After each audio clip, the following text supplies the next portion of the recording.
మూసి ఉంచిన లేత పిడికిలి ఏమి దాచెరా నిన్ను పంపుతూ దేవుడు ఇచ్చిన వరములన్నీ గుప్పిట ఉంచి అమ్మకిచ్చావు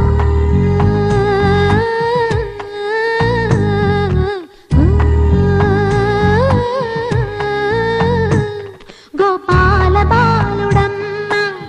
నా చందమామ పదే పదే చూసుకున్న తనివి తీరదమ్మ రారా కన్నా కడుపారా కన్నా నా చిటికెలు వింటూ